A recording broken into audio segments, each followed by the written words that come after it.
Hi, I'm Nick Searl, and I'm from Argent, and we're the guys who are doing all this. I think I am the only person with a tie on here, so I qualify as developer. That's really important. I know, it's kind of a bit of an architecty one as well, isn't it? It's a bit wimpy. It should be one of those big fat ones.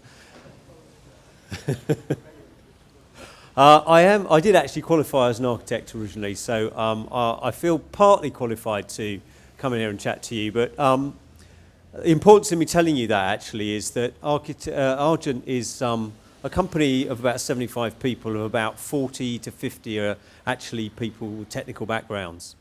5 of them as of today, and it will be 6 in a couple of weeks' time, are architects by training, and most of the rest of them are planners and engineers and stuff like that. And the reason I tell you that is because we're not a bunch of 10 surveyors who count up the money and everybody has to go and do it. We do exactly what Patrick says. We love building stuff. And because we love building stuff, the people we like working with the most are the people who design the stuff we're going to build. And every single conversation we have starts with a designer, starts with an architect, because we see the value in design. Now, I'm just going to sort of run through some of the things that we've done over the little while and then talk a little bit about how and why we engage with architects and how we get people on board. We started off really, I mean, we've been going since the early 80s and did a lot in Reading and down on the Green Park and all that kind of stuff, but this is where Argent first really came to the fore, and that was in Brindley Place in Birmingham, when we picked up that rather large bit of land off the receivers, and in 2010 it looked like that, and it had taken best part of 20 years to get to it. Within here, one of the architects on the left-hand side of here, you can't actually see it, Stanton Williams designed that building on the right. They were a relatively small practice at the time.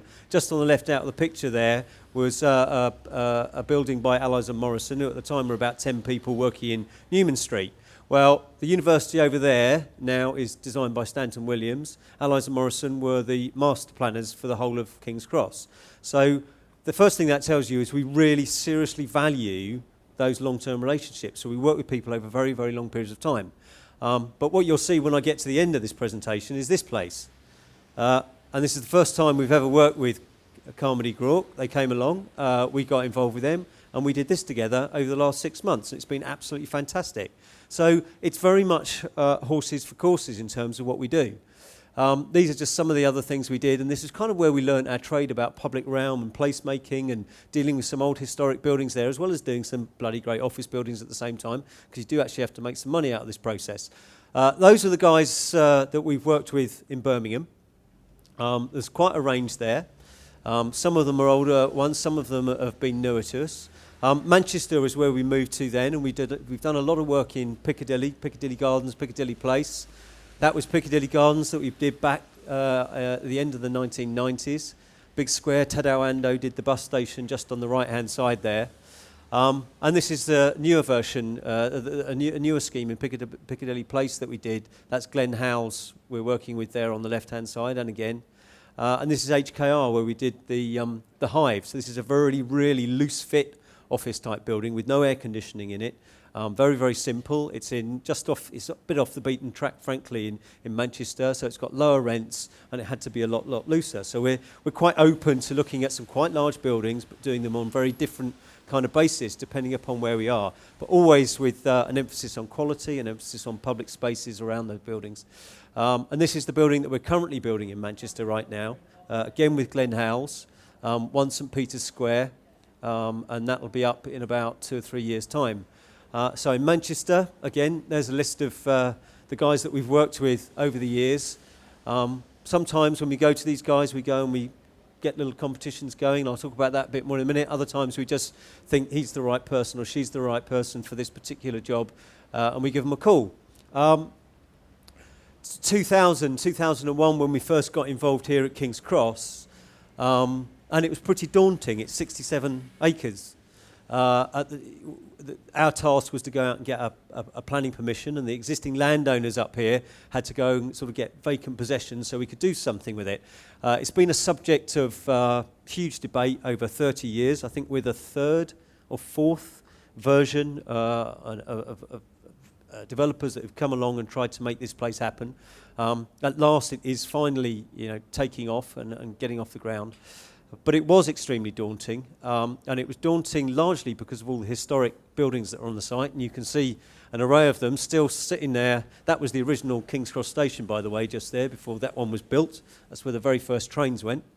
So we had this array of historic buildings, didn't quite know what we were going to do with them, had to do a lot of work with English Heritage, and we had to get a permission that allowed us some flexibility, because the one certainty that there was going to happen here in developing it over 15 years, that the things were going to change. So we got a very flexible permission from them, and that's now coming forward within the constraints of a master plan that we worked through with them. God, it's cold, isn't it? Are you all as cold as I am? Do you mind if I dance while I do this? And that's not really what it's going to look like in the end, because that's blocky and horrible and white, but it looks something a bit more like that. Now, that was the sort of the big CGI that we did originally. Well, that square's now there. We opened it about 6 weeks ago. It's actually Eurostar who are putting on a big concert there on Saturday night, so there's going to be a big music concert up here. And that's the start of what we're trying to do here. We're starting to get some public places here, attracting people from all parts of London and beyond to come up here for a whole series of events that will be held throughout the year as we go on. Stanton Williams there, that's just on the back of the old granary building there. Well, the back of it is the university. This is the public space that is in between the two. It's on about its 10th award now. We didn't design it to win awards. It was pretty brave. I think we were quite brave to get Stanton Williams in there, actually, designing in amongst 3 historic buildings, but it works absolutely fabulously. In terms of how we've engaged with architects up here, we have got, this is just dotting around here, we've got about 50 buildings and about 20 separate structures here. And a huge part of what we learnt with the experience, particularly in Birmingham, is that when you're designing something on this scale, diversity in design, as you would find in any other part of the city, is absolutely paramount to the whole thing. There's got to be tension between the various buildings. Yes, there's a master plan. Yes, there's some rules. But you've got to let different hands get on these different buildings and have a go at each other and get a bit of tension going between it. What that means is that even within our business, there's some buildings I like that we do, and there's some buildings I don't like, frankly. But that's kind of okay. It doesn't matter. We're allowed to do buildings that not everybody likes, because that's what you find when you walk around the city. Not everything's perfect and not everything is to everybody's taste. So these are just, there's dots on there. You can't see it. But there's lots of names there. These are all the people that we've been working with up here. So at the moment, we've got 19 architects that I can tell you about that we're working up here with. And there's a few others that I can't. Over the years, we've probably worked with 40 or 50 different architects as a business. And we value all those relationships. Some of them, as I say, have gone on for 20, 22 years. Others have gone on for 6 months, and it may not happen again. Who knows? We'll see. Keep going. And actually, this is probably our favourite slide when we talk about King's Cross. And actually, I'm just back to the point I made here about why do we work with all these different people. It makes our job much tougher. We've got to have 19, 20 different relationships instead of 2. That would be much, much simpler. We could just tell everybody to get on with it, and it would be easy. But we know we do it this way, and we do it this way because it is just another part of the city. And when it comes to it, there shouldn't be white boundary. There shouldn't be a red line. It's got to look like that. You've not got to be able to tell where this starts and stops. You've got to be able to just walk from the old part of the city into the new part of the city, and it's got to feel like it's been there for years. Now, that's a bit of a challenge when you're designing some big office blocks, but when you've got this lot to work with as well, it certainly helps that task. I'm just going to talk about a couple of examples here of how we actually chose design teams on some of these buildings. This first one here over the back, at the moment, it's not there at the moment. It's actually housing the energy centre, which has been built, but that's just in the basement there. It's housing, it's got a big car park in it, it's got a mugger, which is a multi-use games area, it's got the energy centre, and it's got 2 or 3 other uses in it as well. We produced a competition brief on there. Those are the 5 architects that we went to for this particular competition. So that was done quite formally, and they came in, and we produced various parameter sketches and images and plans and things which came out of the master planning process, which all go in that document, and that kind of guides the design as to what they can and can't do. And the winner in this case was Noah McLaughlin. That was one of the first images in the competition that he produced, and this was fascinating because it was next to the railway line. He actually did a load of moving images where he got this camera to kind of shoot backwards and forwards past this model that he produced. So that was kind of intriguing to us, that he was thinking about how a viewer in the train would perceive this as he went past. And that's the building that we have planning permission for and we'll be starting to build next year. The next one, these cranes just here. It's great, this, isn't it? I'm right here. I can just talk about it. It's right there.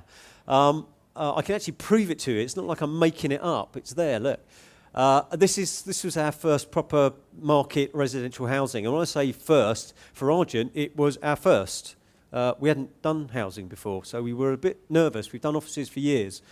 We found out it's not as complicated as we thought it was, but it's still a bit tougher than designing one of those big blocks with a core in the middle. So again, we produced a brief. It was a bit different from the last one, a very, very different kind of product that we were looking for here. Those are the three architects we went to. Again, there was a whole series of parameters and ideas that we'd put in there. That was the winning sketches and a model that DRMM produced. And they are the architect. That's the building that's now got planning permission. And that's what's under construction over the road, right next to the canal. It's going to be quite a nice design, that. And I think one of the great things on doing that, and because we'd never really done residential before, we were probably quite a fun client to work with because we weren't terribly prescriptive. We kind of didn't know what was right and wrong. We knew that everybody else designed shitty little rooms and were very formulaic in the way that they did it, and we were determined not to be that. We've probably ended up designing some apartments that are too big in the real world. They're probably too big, but we'd rather have them too big than rubbish. So hopefully that's going to be very nice. We learnt a few lessons doing it, and we're designing several more at the moment. So there it is. I don't have to prove it because you can see it. The last one, no, it's not the last one actually. This one is some student accommodation. Yeah, you can just see that too. That white one up there with the blue on the top. This is the lovingly known as T6 student accommodation, which we're doing with Urban Est. And we went out to loads on that one. I've been trying to get to the bottom of why we talked to so many people on this one. I think we did a slightly looser competition in the first instance. I don't think all of them actually ended up doing the full competition, but we went out initially to quite a wide group here. And I think that's because we were working with somebody else in Urban Est on this one, and they were quite keen to really sift through who might do it. Again, the sketches and things that all went in there. And it was Glenn who won that particular competition. This was the initial winning design, but we actually then went back to the planners because when we got the outline planning permission here, there was one mayor, and when we implemented this, there was another mayor. And when he'd come in, he'd changed some of the viewing corridors down to St Paul's. And the very top corner of this site had suddenly gone outside of the viewing corridor, and we had one opportunity where, to us, it made sense to go a little bit taller.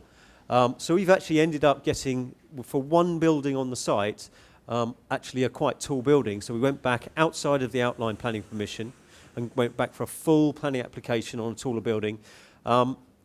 And to be fair to Camden, they saw the sense in it as well. It's only that one spot. It'll be the only one that we do on the site. And that's now well under construction. They'll be opening that in September of next year. That's some of the street scene down there. And there it is, it's under construction. Now this one was a really interesting one. This was gas holder number 8. Gas holder number 8. Gas holder number 8 was the last of the, don't like this word, but iconic, if you like, for King's Cross gas holders that was left on the site. It's been dismantled. It achieved PC in a foundry up in Yorkshire just 2 days ago. It's been completely refurbished. It's now all wrapped up in bubble wrap, apparently. And it will be brought back down in about March of next year and will be constructed on the north side, reconstructed on the north side of the canal. And what we've never been quite specific about exactly what this one would do, but we knew it would have some kind of public function. It's not going to be a building. But we didn't quite know what. And We did a load of charrettes back in sort of 5-6 years ago, where lots of architects came up, and we worked with the AJ, and we held charrettes in the German gym down there. Ideas for the sites and things, and we thought actually it would be quite nice to do something really quite wide and quite interesting with this one. So we actually advertised it in AJ. We advertised it on the television, so I was told this morning. I'm not quite sure how we did that, but we ended up with 88 architects applying to enter this competition. And this is all of the architects that entered this competition. And some of you may be sitting out there, I don't know, that got involved.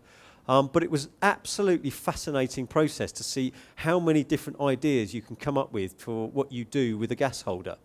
And we displayed about half of them down in the German gym, and we had a big session there. We invited a lot of local people, people from the council and all sorts of other locals, and a series of other architects and things, and everybody kind of marked it. There were scorecards, and people marked it and put down what they thought. And we, through that process, we got down to 5 different architects. Loop, Gustafsson Porter. I never understood that one.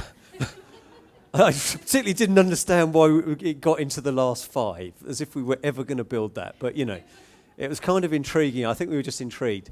Now, this one, I was quite intrigued by Hakes' one. In the end, I think we came down, it was between this one and the winner, actually, as to which one we would go for. And I think we made absolutely the right decision. This was kind of fascinating, but what it didn't... we wanted the gas holder to stand out for itself. We didn't want something to compete with a gas holder, which clearly that kind of does. But at the same time, the reflection was kind of interesting. It's still allowed, actually, when you see the image, for the gas holder to kind of speak in a way. So we were kind of really, really intrigued by that. But in the end, we went for something that really did just allow the gas holder to stand. And it was this series of pools that sat on top of an event space that sits beneath it. Now, that was 2 years ago. We're still going through the process of actually working this through to see what the ultimate design will actually be with Bell Phillips. And it may not turn out to be quite like this, but it was an extraordinary process that we went through. We think everybody that got involved got a lot out of it. We certainly did. So, you know, I'm not going to read it all out, but you know, this is what we look for when we go and we look for architects. We want people to kind of get it. We want people to listen to us, but we also want them to challenge us a lot, and they do a lot. And we want them to kind of be brave and lead. We don't want architectural puppets at all. We want people who come out and express themselves and challenge us and challenge the environments they're in. And be innovative. I think that's really important, and that just kind of leads me on to this little place here. I don't know what you think of it. I think it's a fantastic little piece of work here. This 9 months ago, was a BP petrol station. That was where you bought your petrol and paid for your cigarettes and all that kind of stuff. And for those that used to come to the nightclubs here, the Cross and Pasha and others, this was where you stopped on the way home and sort of bought whatever you bought on the way home. But we've done this just for 2 to 3 years. This will be here, and then there's a residential building that will ultimately go on here. I suspect it will be quite a sad day when it goes. It already seems to have created a huge amount of hype in the press. Within a week, it was in the New York Times, so I don't know quite how that happened, but it did.